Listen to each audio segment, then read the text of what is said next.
How often do we hear from everyday people? His stories from someone who look like you, work like you, live like you do. The good, the bad, most importantly, the truth. Because we're not all celebrities. We don't have a camera following us around to document our reality, but we do all have problems, issues, an elephant in the room that we continue to avoid in hopes one day will fade away. Well, I say, let's talk about it.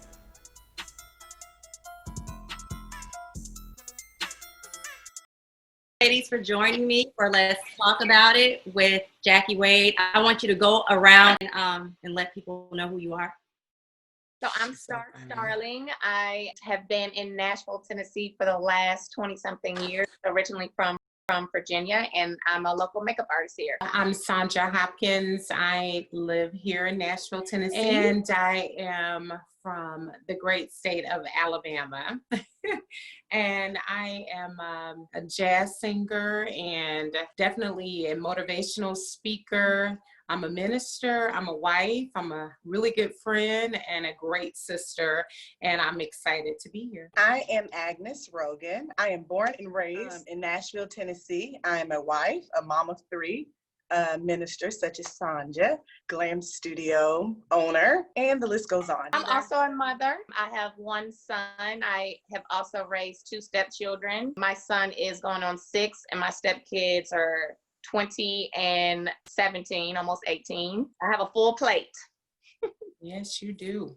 So with this first episode we're doing, it is wives and women, because we're all women first. Some of us are wives and women, but we're all women. There was a increase of divorce talk, people not getting along, and the cheating, or the man, jokingly, men are not able to get to their side chicks or whatnot. And it just made me wonder, like, why does this occur? Why does this happen? And why is it such an uncomfortable feeling for people who love each other? Some of the posts were, oh, y'all miss y'all side dudes, like it was shots fired. And a lot of people have these feelings going on right now. It's coming out more basis, but those feelings do exist. So I just wanted to kind of talk about our perspective of why so, and let those views and issues and our responses come from women. And you got your wives, so I wanted you all to give your intake on it. I'm not a wife, so there's questions that you may be able to clear up even for me, as far as why these types of things happen. Well, I'm divorced.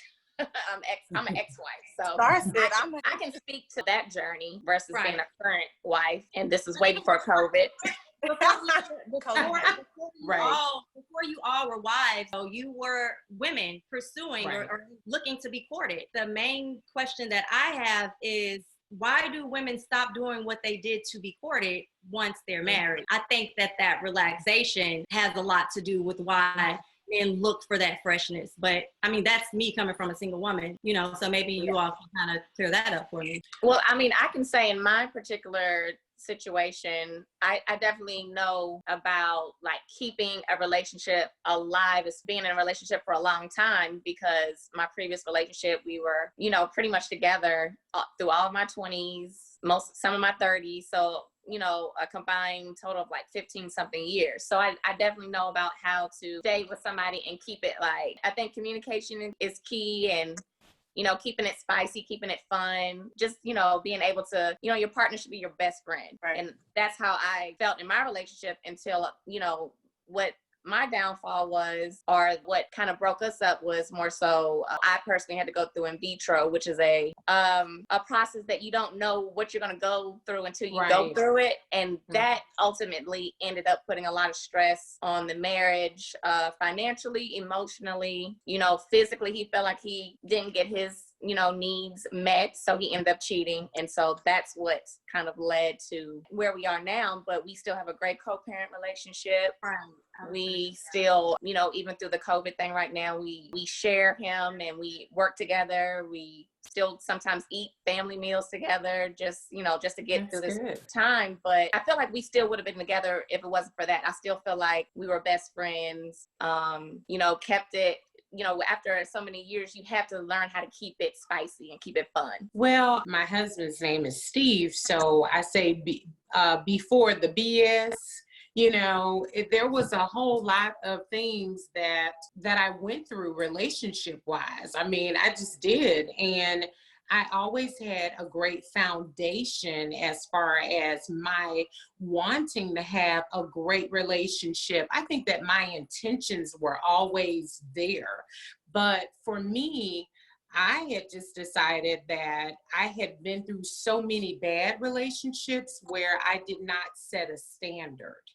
And for me, because I didn't set any standards early on, so the thing is that there were very few things that, you know, at the beginning, of course, sex was off limits for me. I didn't want to have sex. That was not something that I was interested in. All I knew growing up with an old school mom was like, you have sex, you get pregnant, you're gonna have babies. And she's like, that's not what you want to do. There was not a lot of conversation about the emotional impact of sex and all of those things. So when I really met my first real boyfriend that we dated in high school and went up to my first and second year of college, you know, we weren't intimate. And then finally I decided to take that step. And then I did not know how to handle the emotional connection because unfortunately, sometimes as women, we immediately equate sex with relationship that has nothing to do with relationship.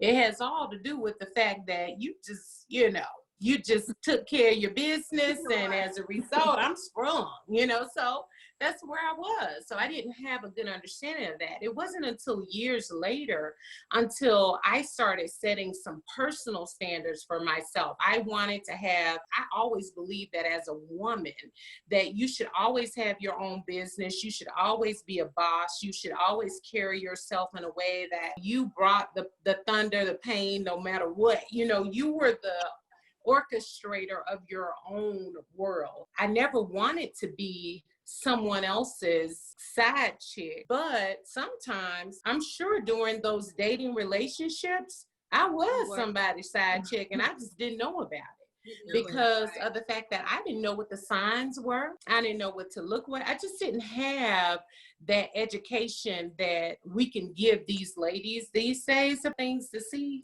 When Steve and I got married, it was a standard that was set. It was like, I don't want to do this. I require this. This is not going to be something that is going to be easy for you. I need to be courted. And throughout my marriage, I mean, that man stays at Tiffany's because he has to. So it's a standard, it's a standard for me. And there are certain deal breakers that for me in the relationship, you won't talk crazy to me. You won't be disrespectful. You won't ever put your hands on me. There were so many deal breakers for me that I was like, before we're going to go out of town together. We're going to spend some time together. You're going to understand who I am and what life that is. Just understanding what my path was and him understanding who I was. And it was like, okay, we need to do that. Now we've been married. It'll be 16 years this year that we've been married this long. And both of us have very candid conversations about how we feel. There are times I ask the question, are you feeling a little neglected? How are you feeling in this area? What's going on with you? Do you need more attention from me? What is it that you need? And the good thing about my husband is that, he's very, very clear. He's a old school distinguished gentleman. And for him, he's like, I need this, and this is what I need from you. And I do what I need to do to make that happen. Being that I'm probably the younger one or the youngest one in the group, me and Caleb, we were like high school sweethearts. But I feel like even as a young girl, I've always sought out wisdom. I've always thought differently, and I've always carried myself differently. Sandra mentioned something about conversations. I think it's important for parents to have conversations with children, especially maturing young girls, because you said before your wife, we're women first. Right. So like, so that conversation, one thing that I realized is that I have two sisters that were both pregnant in high school, but I didn't. And both, I married a virgin, and so did Caleb. But I asked my sisters now, I was like, hey, did mama and daddy ever talk to you guys about sex? Did y'all ever have that conversation? And it just kind of, caught me by surprise, because my dad had a conversation with me prior to me going to high school. And it wasn't, quote unquote, the biblical version. It was just the street, not sugar coated. You need it. Clothes, because that's just who it was. But what I realized was that his word kept me until I was able to get into a church where a pastor could teach me really what marriage is, what it is to be a wife. Because until you know the truth, you'll only project the images of marriage that you've seen, whether it be your parents, your grandparents, the TV, keeping up with the Kardashians. Those are the images you have until you get a true image of what marriage is. So, not to, be cliche, but if you ever want to understand the original intent for something, you have to go back to the manual or the manufacturer. Right. And so, being introduced to my pastors, which are my in-laws, and being able to attend church, they were able to show me in the word that marriage is a covenant. And what most people don't know, you're not just keeping your virginity so that you can protect your reputation, but you keep that because when you enter into this marriage covenant, the only thing to seal a covenant is blood. And most people know that if you lost your virginity, you believe that that was a sign of a cutting of a covenant of something that was never intended to end. And so, and then there's dopamine, and there's things that are released, these emotions that make you addicted to the person that you just cut covenant with. And because we've not cut covenant in the right ways, that's where you get the slashed tires, the broken out windows, fighting every girl on every block, because you gave this treasure away to somebody, something that wasn't worthy of it. So the interesting thing that I've seen in my marriage that I'm so grateful is because that both Caleb and I were both virgins when we were married. We've continually figured this thing out together. It's been fun. It's been a journey. I don't have anything to compare what it should be to. So he's great to me. I have nothing to compare it to. Right. I never worry about him cheating. I never worry about him stepping. It's just never a thought. Because like Sandra said, there were standards prior to going into marriage. There were some non-deal breakers. You have that trust there too. So, and it's a trust a lot of times in the positions, you start to wonder what your mate is doing is because that trust has been, right, some type of way. That's true.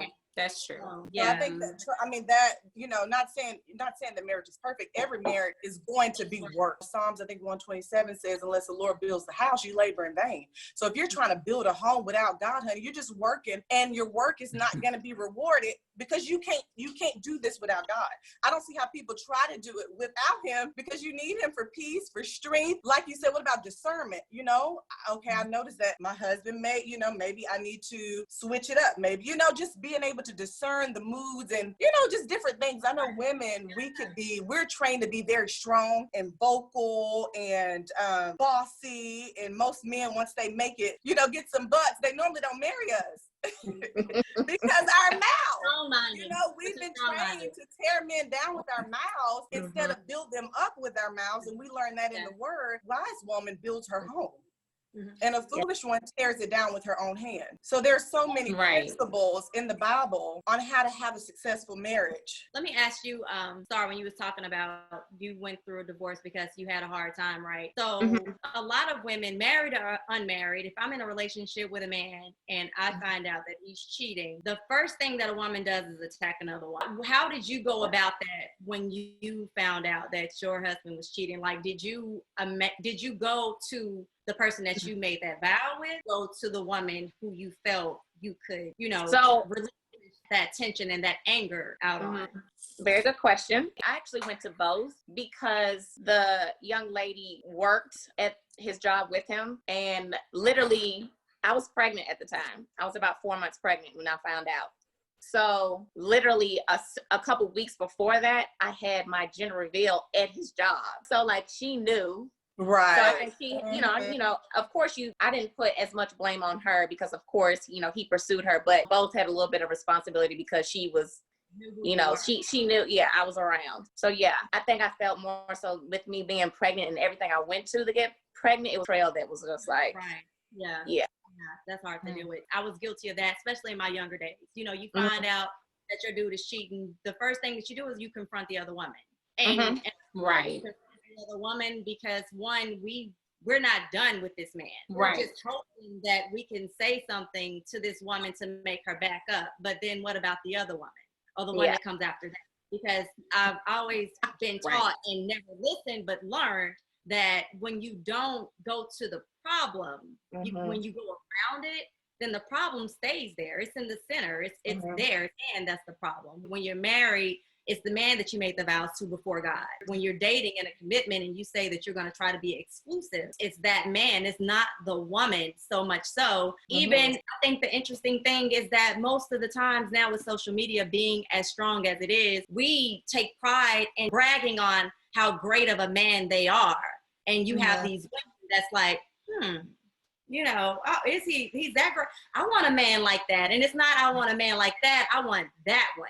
And then they come after your happy ever after. Oh, I want a man to be like that to my children, or to do surprisingly things to me. It's not like you're putting your man out there on a bait, but you give women the platform to look at the display and decide if that's something that they want to pursue. Does that make the woman wrong for, wanting to brag on her man? Because you shouldn't have to keep your man to yourself as far as letting people know that this man is great to me. Well, one thing for sure is you also have to look at it like you don't know what these men are telling these women too, the woman on the side, because they could be painting a whole picture like, oh, I'm so unhappy at home, this and that, when you could be completely happy at home. It's just their game to try to get the woman. That's just, so as I have matured and went through life, when I look back on it, I do understand that aspect of it. Like he could have been telling her this and that, and I didn't know that. So I kind of, take that into consideration from the other point of view for sure. I mean, but I think it's good that you confronted both of them. So that way you did get the full side of the story,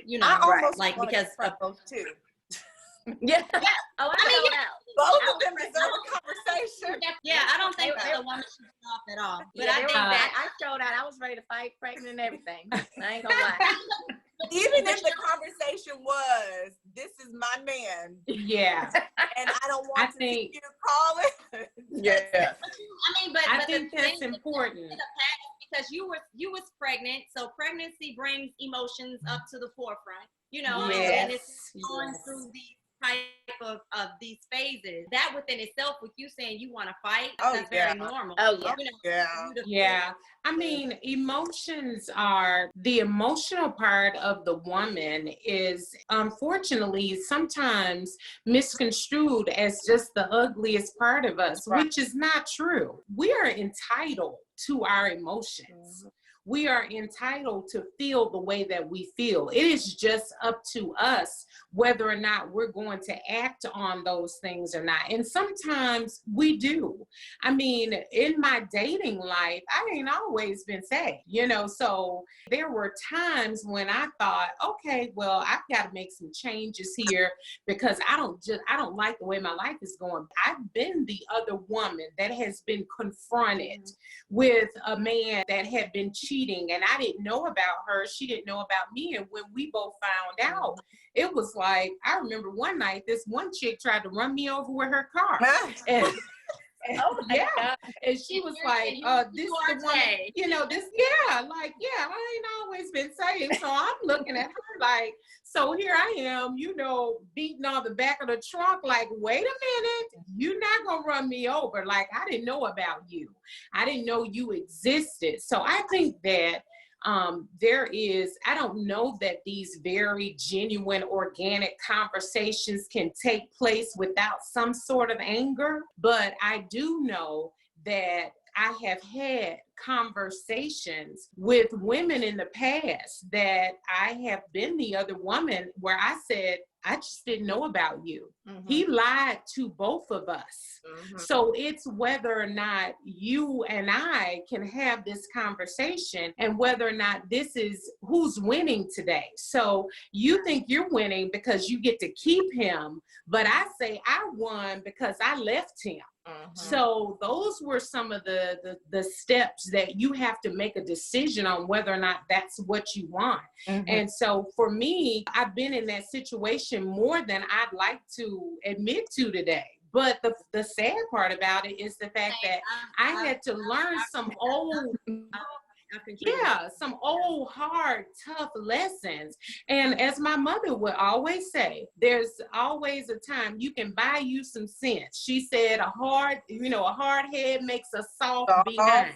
Mhm. So at the end of the day, those mental, emotional spankings that you had as a result of doing the same thing over and over again, attracting the same no good man, attracting the same situations, the same things that you kept looking for.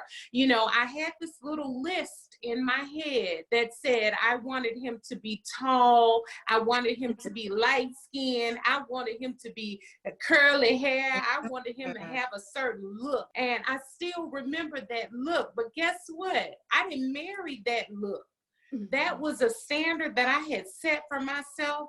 And I remember even one of my nieces came to me and asked me, why did you compromise on your standard to marry somebody that wasn't this and didn't have these things in place at first? And I said, I didn't compromise on my standard. I said, God opened my eyes that what I saw as a standard didn't treat me right. That mistreated me. You forgot to mention the inside of them. Yes, Mhm. that person mistreated me.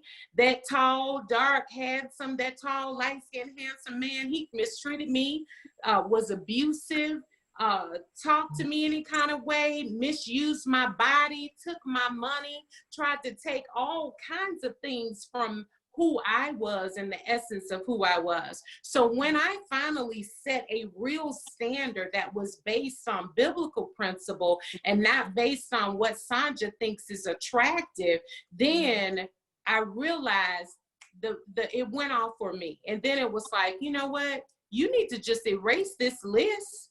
Because this list that you have, they don't know how to treat you, and you obviously don't know how to love, because there's some things that you are allowing in your relationship that is not healthy for you. So you've got to figure out how to get rid of all the things that are unhealthy. It's all about your choices. You have to stay in things long enough to understand the root of really what it is, because it may not be what you think it is. Right. And those conversations that we have with the ladies, sometimes we find out this is all that you'll ever get because that's all you ever wanted. Yeah, that's good. Can I piggyback off of Sandra? Yeah, Because one thing she said was that she had a list prior to God opening her eyes, and I remember I did too. He needed to be tall, preferably. I was looking for somebody, NBA player, NFL player. I needed somebody, like you have this. I'm not mad about that. But, I ain't mad about but that. then, like you said, once I started getting in the word and once God opened my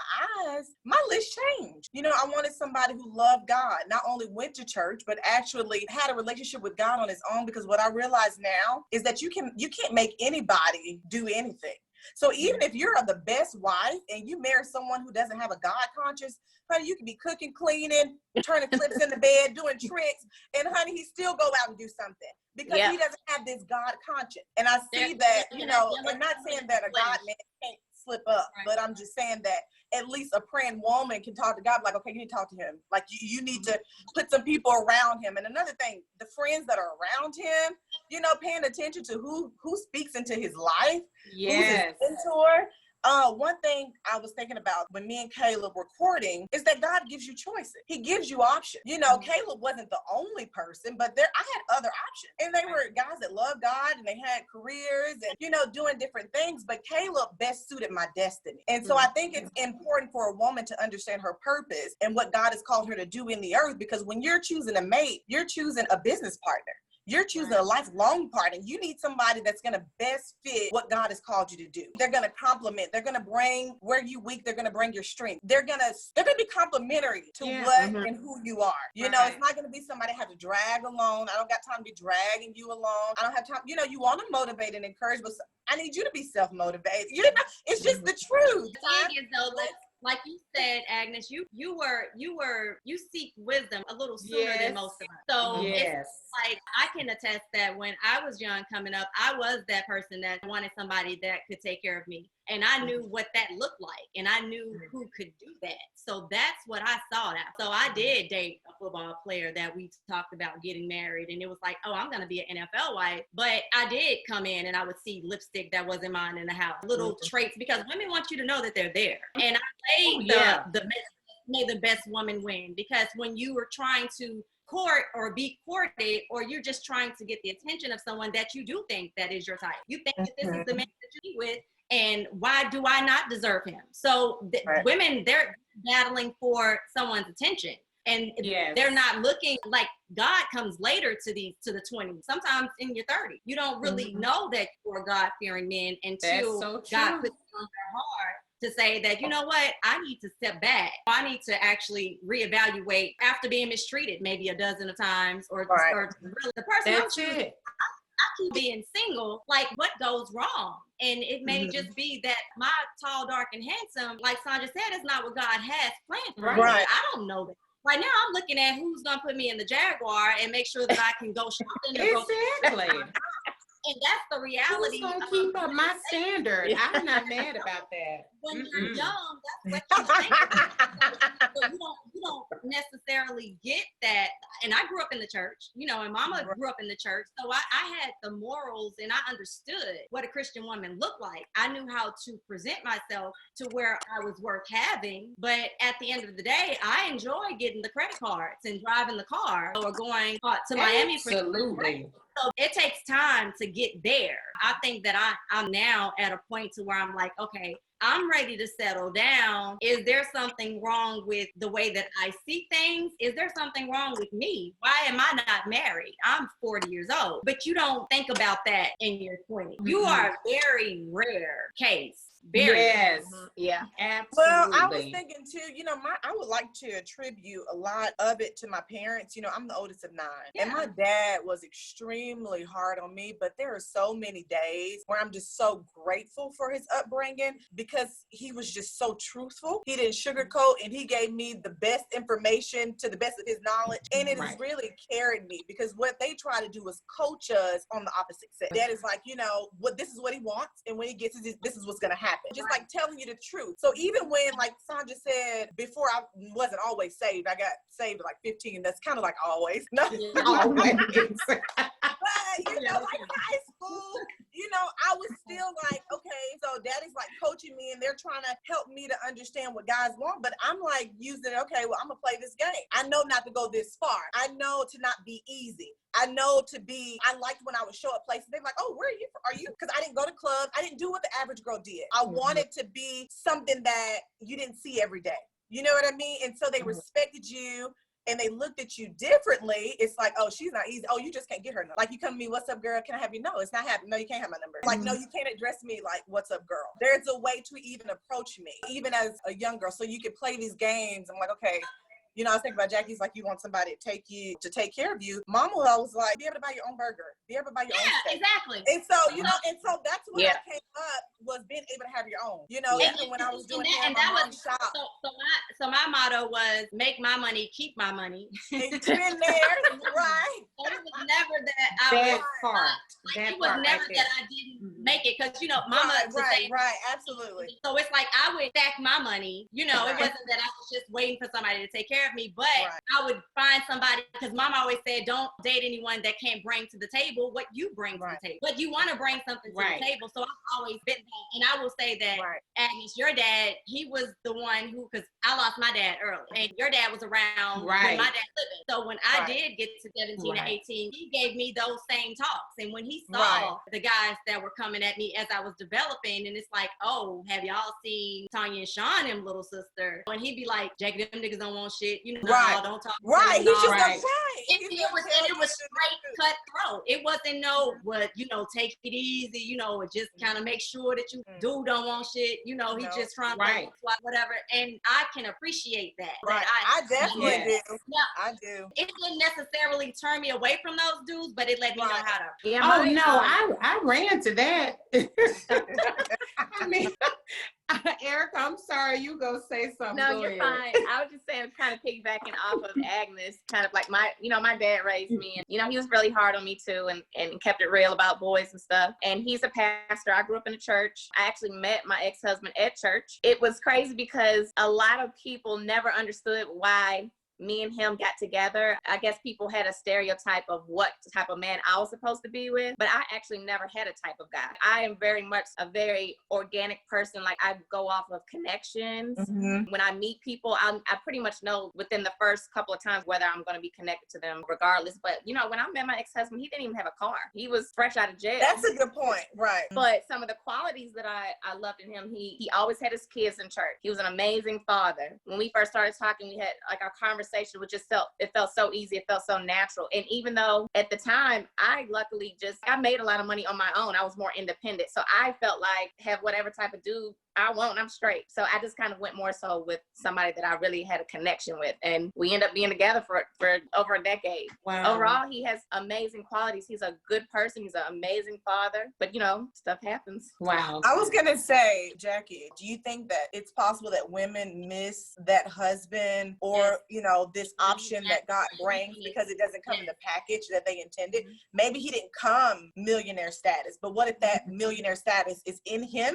What if there's a business idea in him? What if God has a call in him and he's bringing him to you to cultivate that thing? I'm not saying he doesn't come working. He may be working, but not at the status that you, and then you automatically put him out. Or maybe he doesn't come dressed to the nines. Yes, that I think, that's very possible. Because I see a lot of girls or a lot of women that are with guys, and there's some good guys that want them, but they won't give them the time of the day. It's like they don't want them if they're going to treat them right. That comes with maturity. I would say in my 20s, I wasn't looking for a husband. I wasn't looking for someone to spend my life.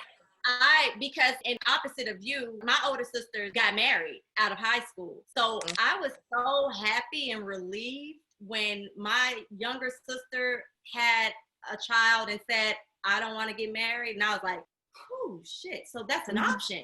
Because I didn't know that it was an option. In my house, my mom was like, you love this guy, you want to start a family, y'all get married. And that was the end of it. That was the end of it. Mm-hmm. So my sister had a child, then she turned around and had another child. So when I found out I was pregnant, I was like, I wish you would come to me talking about, I ain't getting married. Marriage ain't even on the table because that was a slip up, but I'm going to love my child, but I'm going to keep living. But I had a community around me. I had sisters. I had a mother. You can only do it one time. My mom said, you make a mistake one time. So I had my son and I would go out and still live my young life, leave him with Agnes' mom, drop him off, and he would blend right in with the rest of them because she had like 8 kids. So I would drop him off with, my other sisters who had kids, and I still was able to live. But I kept that in mind. I've always considered having more children once I got married, but I would never have 2 baby daddies. I wasn't going to make that mistake again, but I wasn't looking for a husband. I was looking for somebody that could we taking a trip? Because I need to save my money. I'm not mad about that. Yeah, I need to save, so that my income was to make sure that I could provide for me and my child. And whoever I dated needed to make sure that they could accommodate what I like to do. And if they were able to do all of the above, then that's more money that I can put away for a rainy day. But I was just going to say, I think it's unfortunate that a lot of women, they don't think that way. They invest everything into the individual that they're with at the time. And you invest your time, your money, your body, your resources, your thought process. You stop moving forward, you become stagnant and you get stuck in a relationship. And then you wonder why. You look back at it in 5 years, 3 years, 10 years and wonder, what the hell was I thinking? You know, you think that because you're like, wait a minute, I've invested so much in this. And then now I'm in a position, you're thinking, Lord have mercy, what have I done? Why did I get stuck there? And I think you bring out an important part. It's important to make sure that resource-wise, that we keep our resources and we build something. It's important for you to either build a business, build a community, build something. Don't give a person everything that you have. I think the first thing that I learned before I got married, one of the biblical standards that I understood is that nobody was Lord over my life except for God. There is nobody else that can be Lord of, that should be Lord of your life. Even my marriage relationship, God comes first. So it's God, then the husband, the family, the job, things like that. And I understand that everybody's order is different sometimes because we don't have children. Stephen and I have been married almost 16 years, and we don't have any children. So it's just us. So for me, it's like, if I decide that I just want to have a girls' night out and be like, hey girls, let's go out, let's do these things, let's pay for it, let's, whatever it is, then we do it. And it's not a big deal for me. But I'm just saying that some women put everything they have into it, and then when you don't get that very thing you want reciprocated, you leave away disappointed and broken and just torn up, and then you don't understand why. And the thing is, God never told you to give the man everything. He never told you that, especially when you're dating. When you're dating, it's about getting to know people. It's about understanding who they are. It's about knowing that, hey, it's discernment. It's like, hey, wait a minute, I see a sign here. This don't look right. And obeying those signs. And I think the older you get, the more you see those signs and can recognize them. But when you're younger, you don't see those signs. You just be like, okay, stop sign. Move that out the way. That's a yield. I'm going to go over here and do this. You know what I think? What happens, like with Agnes and I, we come from large families. So I was able to weed out a lot by watching my older sisters. Experience. Or watching That's mom. good. And I think that Agnes had the same privilege. A lot of women don't have that luxury, No. and so and what they fail to realize, even when you're married, I feel, like I said, I've never been married, but when you submit to a man and when you're submissive, I think everybody, man and female, wants someone who's goal driven. And when you lose that vision to be goal driven, I mean, that's one thing that I admire about everybody on this Zoom tonight. Everybody has their own business. Everybody's they're focusing and have children, or juggling a marriage or whatever it is, but you found a way, an avenue, a niche to say that this is what makes me happy too. I need this in order to make someone else happy. You have to first please yourself. And I've learned that through parenting. You have to find that balance. I've been a single parent for my son's 18. So since he was in kindergarten, it was a time I knew that once he started school, I needed to be his parent because his dad was so far away. So it wasn't like I could say, hey, can you do baseball practice today? Hey, can you go to the game? It was me, and that was important. So I knew that was important for my child. So I did make the decision I got to play for 4 years. I got 4 years of his life where I can go on weekends and start. Once he hit that first T-ball, it's over with. I'm a full-time parent. I have to be there. I have to go to parent meetings. I have to be at the plays. And I made that sacrifice for my career, but still had to find something that I wanted to do that would supplement that emptiness of me feeling like I've given up something. So I think that goal-oriented keeps you thriving. It keeps you going, keeps you motivated to want something more. And maybe that's just how I get it, but. I love the fact that you're like that, though. I think that every woman on this platform is motivated to always have something in front of you. You guys all come from a long history of women that own their own business and always were focused on that. My mother was principal, you know, a teacher. It was important for her to teach her girls how to be great women. You know, it was only two of us. So how can two young ladies be better women? How can they be the debutantes? How can they be in these girl Jack and Jill organizations? This is how we grew up. So that was a big deal. You know, if you were in the Mardi Gras court, you were something. I mean, so that was Mobile, Alabama. That's what you grew up with. And so for me, my father didn't have that epiphany conversation with me until I had gone through a horrible relationship.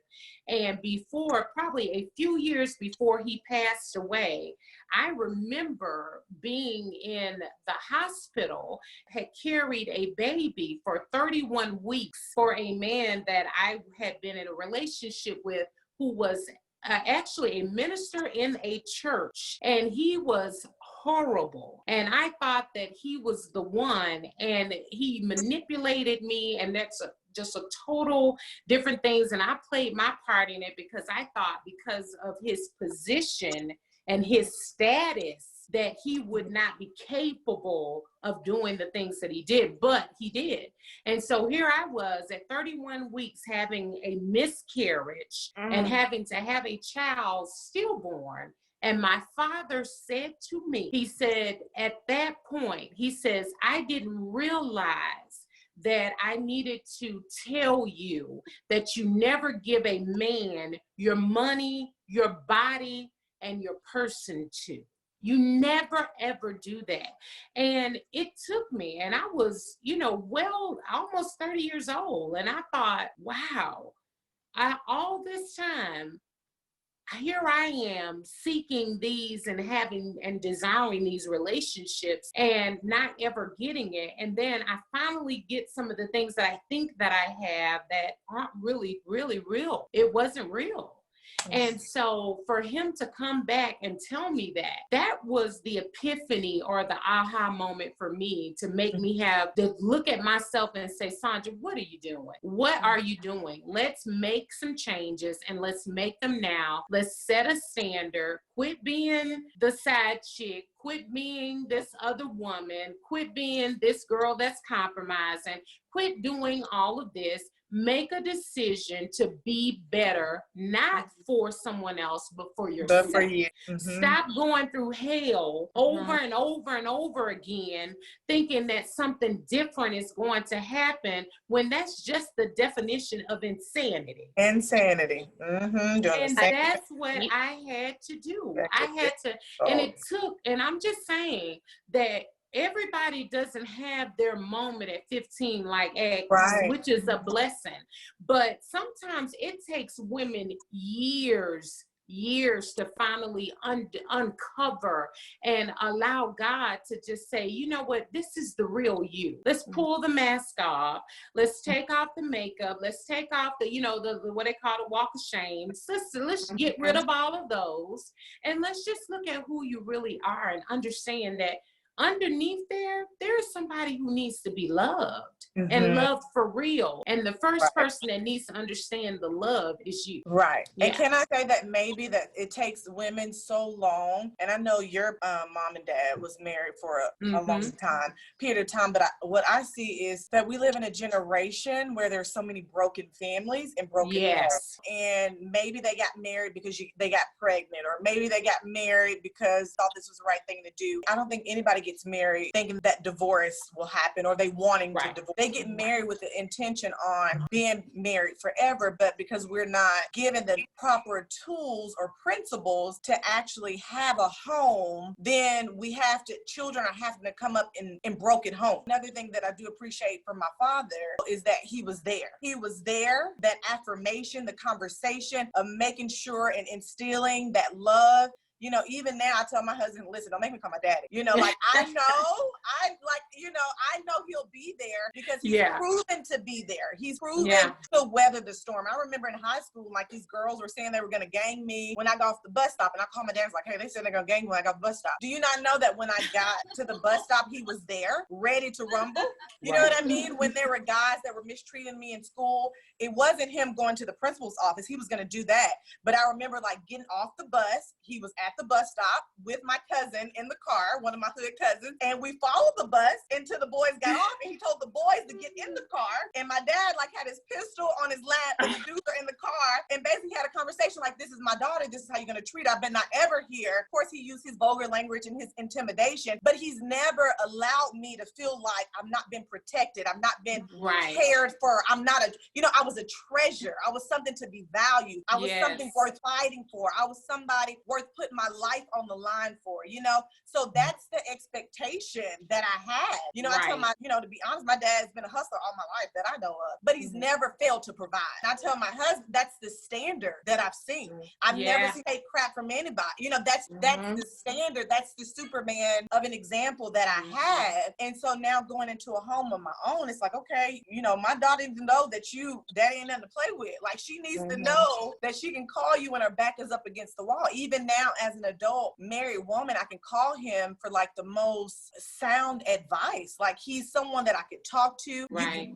And that's, I think the beautiful thing about, both a mother and the father is because my parents are not the same people. And I tell my mom, daddy's not like you, but we need him to be who he is, because she's not one that you can come to and talk about certain things. She has this wall. You better not bring this to me. I don't want to hear about no boyfriend, no problem with this. Daddy is going to hear you and not judge you. And then he's going to give you direction. I remember me and my sisters were sitting around the kitchen table and just out of nowhere, he said, don't y'all ever talk to your husbands like they're a boy. Don't you ever speak to him like he's a child because he has a mother. So just those little things, like he gives us nuggets. If you want this to work, you treat him like a man. You know what I mean? Like he gives us wisdom that, I start thinking, okay, even it's like, okay, hold on, how am I, like Sandra said, we have emotions, but what do you do with them? Let me bottle that up, I think that bite my tongue. That has a lot to do with why men go and seek other companions, because the mouth. Those sharp tongues, they look for someone who's not going to always make an argument out of something or not always complain so much so, because men, they don't, they're supposed to be the providers and they're supposed to be the front of the household or whatever. Like they're the most sensitive people that I've ever met. Like no, they are. My father-in-law, when he preaches it, he always says like a grown man is nothing but a little boy in a grown man's body. He still is fragile and very sensitive. And for instance, I feel like women, like you can say certain things to us and it can just kind of roll off our backs like water on a duck's back. Just roll on off, whatever you said, who cares? But a guy, if you say something, like they're going to remember it. They're going to take it seriously. They're going to hold on to it. Because there's been things that I've said and I was just playing and they kept bringing up like you said. I'm like, dude, I wasn't even for real. But to him, I was, because I allowed it to come out of my mouth. And I think that is what we don't realize is that we think that we're doing some type of good to the relationship by communicating and telling them, this is how I feel right now. You're not doing this, that, and the other. But in actuality, we really should be doing the opposite. You should be speaking what you want to see and not exactly what you're seeing. Because I'm thinking about, marriages, you go through different times. Your husband may be working, getting a promotion. Then he may say, hey, God is telling me to move off my job. So that's going to require faith. Like there are a lot of women playing the head. They're the breadwinners. But then at the end of the day, the man still has to be respected and honored as the head of the household. So you can be the breadwinner. You can do all that. But when you walk in your home, he's the head, and he has to be respected as that. You can't tear him down. Like you ain't panning, you ain't making this, and I can do this without you. They don't even hear all that. Yeah. Because I look at I've seen guys that are like, I haven't gotten there yet. But have you seen have you I'm seen a still guy working that on was like that. a nobody? I know, but I'm like, me, I'm like looking, I'm always looking and observing. But I've seen guys that are like, what you would think would be like a nobody, is not going to amount to anything. Daddy was like an alcoholic. I'm thinking about a friend of mine in high school. But then he married this girl who was education driven, goal driven. Like he was with my friend and he was doing nothing and probably wasn't going to be anything. But then he got with this girl that was a bit older than him and, a few steps ahead of him. Honey, he done went to school, got a bachelor's, a master's, a doctorate. Now he all in another. Like he's just doing the thing. And I'm like, whoa, what was the difference? Mhm. You know, like what was the key piece? Well, it was the push. And most men need to have somebody that believes in them. You know, Yeah. Right. Even when you meet a man who's already on top of their game, you better believe there was somebody behind him before you met him that was pushing him. Exactly. Exactly. You have to Yeah. continue to do that, They're and not that's getting there by where the themselves. goal-oriented person comes in at. My thing is this, from my personal experience, I know that one of the reasons that I have not chosen to get married, I've been engaged twice, and it's because there's key people that I respect that I have seen have failed marriages. And I've seen failed marriages where they're still married, but it's a failed marriage. And I'm the person that decided, Jackie, we're not going to settle. I will be by myself and be happy before I be someone for the facade of how it looks. So does that make a person does it make one woman stronger than the other because she stays and endures than the woman who says, you know what, I deserve more. This is not for me and I'm going to wait? Because you have sitting in the front of the pulpit on Sunday morning, you have people who are on the deacon board and they're together just so they can be on that first Sunday, stand beside a husband.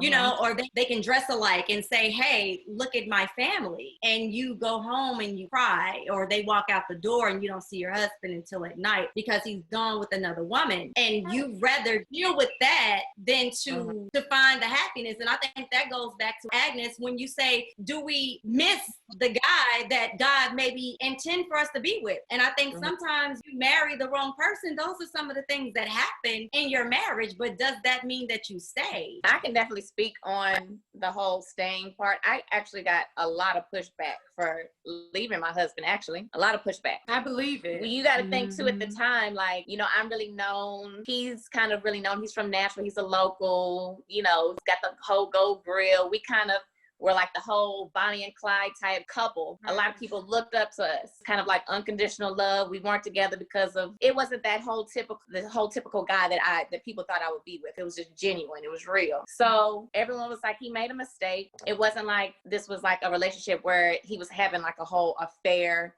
like a chick that he would leave me for. It was just like more of a physical thing more than anything.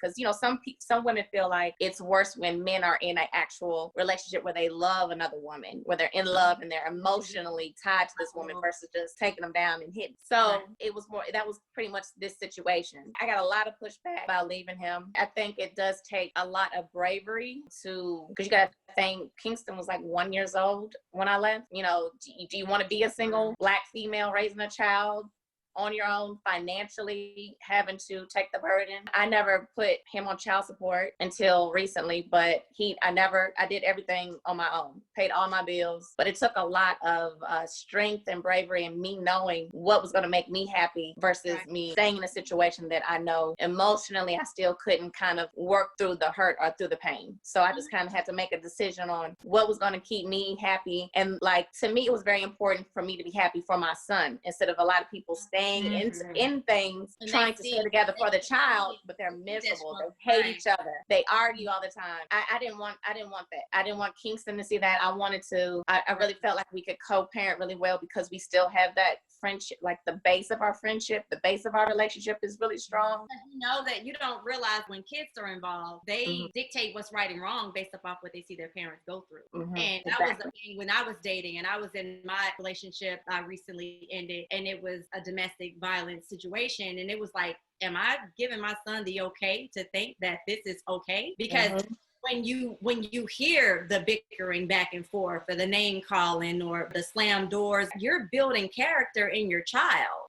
Because know it or not, subconsciously your children, like you're raising your children. So just like you show them how to tie their shoes, brush their teeth, you're showing them how they are to be treated and how to treat. So am I telling my son that it's okay for him to talk to a woman the way that I'm talked to, or to be, so I had to make that decision to say, you know what, it's bigger than that. And that's just relationship. But you have some marriages who go through that. And then you have a daughter who takes abuse because I saw my mom be abused. Or a man who strikes a woman because that's what made my mama shut up when my daddy did. My dad cheated and my mom stayed. So why you leaving? It's those type of things that we put inside kids. Is that okay? And I don't think so. That's why I'm not married. I know that's the main reason why I'm not married. I'm like, I'm not getting married just to do it. Because I mean, I'm just like, okay, I'm 35. Damn, I need to get married. Oh, I'm almost 40. Damn, I need to get married. You know, just to like a checklist type thing. And I think that it should be more. And then we take it to the old school and say they worked it out back in the day. Yeah. So Jackie, you're exactly right. Well, I told you prior to Steve, it was all BS. So, you know, so when I was dating, I remember hearing the stories from married men that said, she doesn't see me, she doesn't understand me, she doesn't respect me. Everything that he said he didn't like about his wife was what you as a woman thought that you should be for him, so that you wouldn't ever have to have that same kind of conversation. Because the one thing that a man don't want from another woman is, especially outside of his marriage, is the same thing he's getting at home. Right. So he wants that new thing. He wants that thing that's out there, that's available, that has kept herself up, or, you know, not to mention if he's let himself go throughout the years. But I'm just saying, you know, he wants that thing that he knew he could not have. My mom was telling me that in her days and growing up, that there would be husbands that would bring home children that did not belong to the wife. They belong to the other woman, and she may not be able to raise that child. And so here it is that during those times, there were a lot of mothers that were raising other people's children because they felt like, I'm going to stay with my husband because that's what I'm supposed to do. Now, of course, anybody who's younger and in a totally different generation is gonna be like, there ain't no way that I'm gonna be raising somebody else's child, and you have lost your mind. Unless you got a hell of a life insurance policy. Right. She sent some cash with that child. I know that those things probably still happen, but they don't always make it to the front screen. They don't make it to the front of what's going on. That, hey, somebody went outside the marriage and had a child outside the marriage, and as a result, we're raising that child now. But the thing is, I'm not saying that you're less than a woman for stepping away from that marriage, but I'm saying it definitely takes a lot of courage, because I'm just here to tell you, the church puts a lot of pressure on you when you are in higher positions. They put a lot of pressure on you to say, oh, you know what, you better not do that, because you're a reflection. Immediately you become the face, the poster child for the church. And the truth of the matter is, you still working on stuff just like everybody else. And some things you say just shouldn't be. Some things just should not be. But the reality of it is that it's still happening. People are still unhappy. And until they figured out what's really going on, and then stop sometimes just being selfish. You know, just to say, you know what, I'm not going to be selfish about this. I love my husband. I love my wife. I'm going to do what I need to do in order to be there for them. But a lot of people are just not ready to do that. They're just not ready to do that. So they're willing to accept. Let me ask you this. What would you say causes a man to cheat? If you had to pinpoint something, what would you say that is? I would say that I can't ever say that he's not in love with you or that he doesn't love you. But I will say this, that he loves himself more. Because there are needs and emotions and things that he needs that he feels like he's not getting. And even if he is getting the sex on a regular, so many people think and equate it down to sex, and it's so much bigger than that. It's so much more. So much bigger than that. So I would have to say selfishness, because at one point in time, you're selfish enough to think that, hey, I want more, and it's beyond what this person can give me. So I would say selfishness. I kind of have a different outlook on it, and it comes down to almost like Mother Nature, I guess you could say. Naturally, I feel like men are more prone to seek out women because they're basically made to procreate. They're basically made to pass off their sperm and create more children when you think of it in like just like a broader view. If you look at other cultures, it is acceptable to have wives. They have villages to produce more children. But I think with the society that we live in, and when you look at the Bible, I always believed in monogamy. That's how I was raised. Everyone's raised different. I don't pass judgment on other cultures, but how I was raised, you are supposed to be monogamous. And that was a deal breaker for me. Throughout our relationship, I never had problems with having to fight other girls or beefing with other girls. Like, we never had that issue. I never mistrusted him when it came to that. So I was more so blindsided because I never thought that would happen in our particular relationship. We had a lot of other issues, but I never thought that was going to be an issue. But, I feel like my particular situation was very extreme. I feel like even though I did join a support group when I started going through the in vitro, I feel like we should have done more marriage support groups, because you never understand that the impact, this is going to have on your body, your own hormones. There was a time I could not be intimate, and that's what kind of led him to be more just more of a physical thing. I also wasn't, I was dealing with a lot emotionally, so I wasn't emotionally there for him at all, because I'm just more so like, shoot, I'm the one going through this. But, hindsight, I do see from his point of view, like, hey, I'm still here. So I think in different particular situations, it just kind of, that could have been a test for him. And he failed the test, but that could have been a test, like, are you going to be able to stand by your wife and overcome this and talk to her about your needs, talk to her about what's bothering you. But I think it's just more so a physical need, a natural need that he just wasn't getting and just had to. I think that it is selfishness. I believe that men are by nature physical creatures. Mm-hmm. So they see something, they want something. And the older men get, the more they want to feel like they still have it. And sometimes like trying to talk to someone leads to something that they never thought would get as far as it's gotten, Good but point. then you have the ratio of men and women, 10-1 or whatnot. Right. And women they're going out there and they're seeking, they're vultures. If you tell me that you're unhappy and you're married, sometimes that's all I need. That's all you need. That's why married women need to be careful. Oh, that's it. You just have to have that that push to say, oh, well, he told me y'all wasn't happy. Yeah. Like, slut, guess what? Everybody ain't happy every day. Right. Some guys are naive.